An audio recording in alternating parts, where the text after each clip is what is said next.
Michael Darcy reporting live from Radio Row ahead of Super Bowl 59 down in New Orleans. We are just days away from the Chiefs taking on the Eagles in the Caesars Superdome with an opportunity to do something that's never been done in NFL history, and that's, of course, three-peating.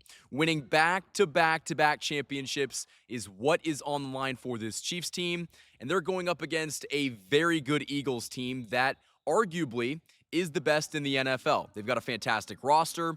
On paper, their offense and defense is legit.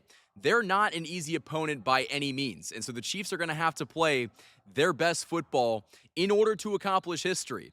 But the good thing is that we've seen this Chiefs team play in so many high-leverage games over the last 5 or 6 seasons that I'm fairly confident we're going to see the best version of the Chiefs on Sunday. The Chiefs always find a way to elevate their play in these big moments. And the one thing that I want to echo this week that is such an underrated aspect of why the Chiefs have an advantage in this Super Bowl, the Chiefs have the experience. You've got guys like Trent McDuffie and George Karlaftis and Leo Chenal and Isaiah Pacheco, part of that 2022 draft class. They've never lost a playoff game. They've won back-to-back championships, and they have played at the highest level in Super Bowls. And that is something that, while Philly has guys that have played in this game, they don't have guys that have won this game as often and as frequent as most of the guys on this Chiefs team. There's a couple exceptions like Kareem Hunt and DeAndre Hopkins and Hollywood Brown.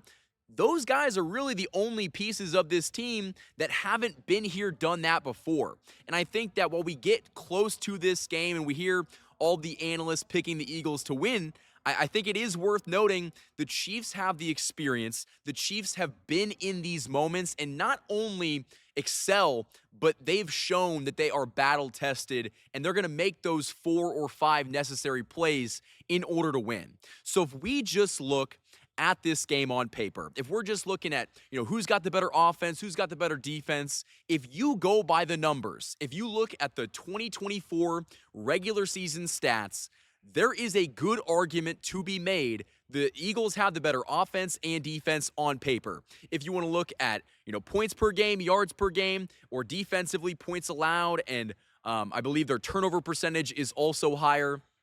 The Eagles on paper are better than the Chiefs. Does that mean they're going to win the football game? I don't think so. And that's another thing. We're hearing that the Eagles have a better roster than the Chiefs. And while I don't necessarily disagree, I would turn around and ask you, name a Super Bowl the Chiefs have played in where they've had the better roster. I don't think you can find one. The Chiefs have always been, a team that is built off of the core 3. I guess core 4 if you want to include coaching.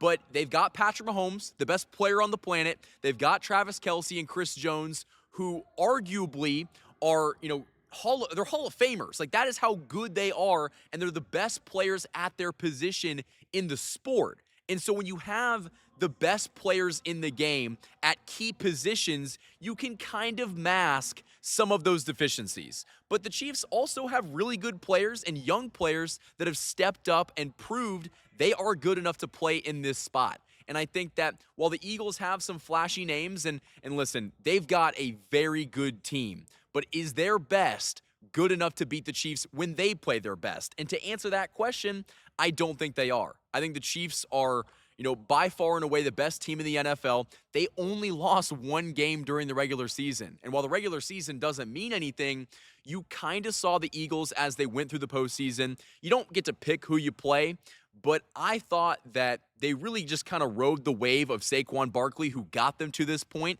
And Jalen made a couple good throws when he had to, but I saw an Eagles offense that solely relied on Saquon Barkley to carry the load. And with that offensive line, with the great tackles they have, why not? They're going to use that advantage. It's a giant strength for them.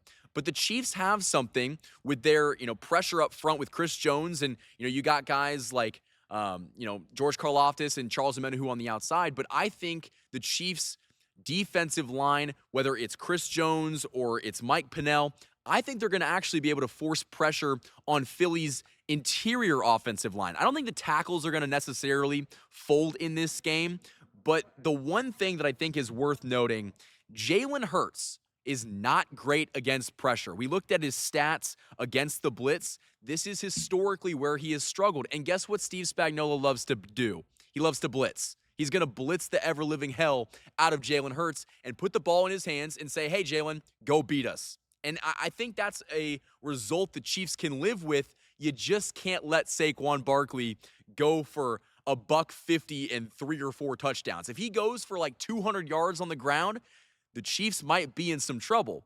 But I'm not really worried about the Chiefs' run defense against Saquon Barkley.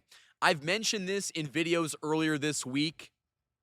I think Saquon Barkley's great. I think he's the best running back in football right now. He rushed for 2,000 yards this season, almost could have broken the single-season rushing record. He averaged 5.8 yards per carry, which is ridiculous. I mean, that is like video game stats.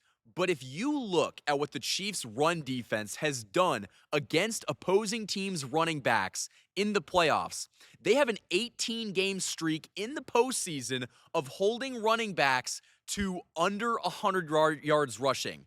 That's a big deal. And while I do think that Saquon is one of those guys that's probably going to break the mold, if he rushes for 120 yards and 2 touchdowns, the Chiefs can still win. It's going to take an extraordinary performance from Saquon Barkley in order for them to beat the Chiefs. I really think that he's going to have to rush for probably 200 yards and get in the end zone 3 times. And while I think that they've had great success against defenses like the Rams, who they're not a bad defense at all, but going up against the Commanders coughed the ball up 3 times. And so that put the Eagles offense in a very advantageous position to go score. You saw in that NFC Championship game, Jalen Hurts got in the end zone 3 times. Saquon Barkley got in the end zone 3 times.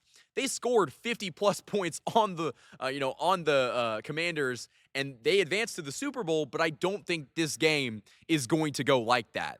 These are 2 of the best teams in football. I expect to see a close game.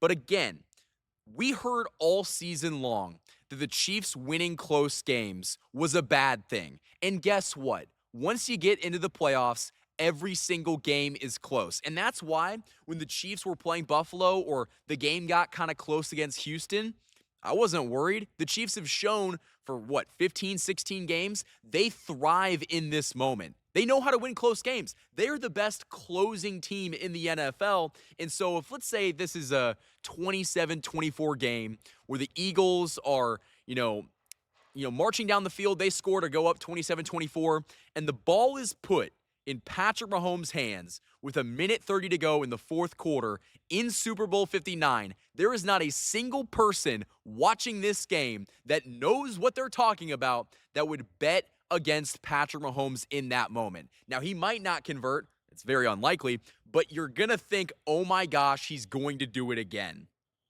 And that's why I think that the Chiefs have the biggest advantage, and that's not only coaching. I think Andy Reid is a significantly better coach than Nick Sirianni. But if we want to look at the coordinators, let's look at, the battle between Steve Spagnuolo and Kellen Moore. Kellen Moore is a very good offensive mind, but I don't think that he's going to be able to, outthink Steve Spagnuolo. And Vic Fangio, the Eagles' defensive coordinator, historically, the Chiefs have actually performed quite well against his defenses back when he was the head coach, in Denver.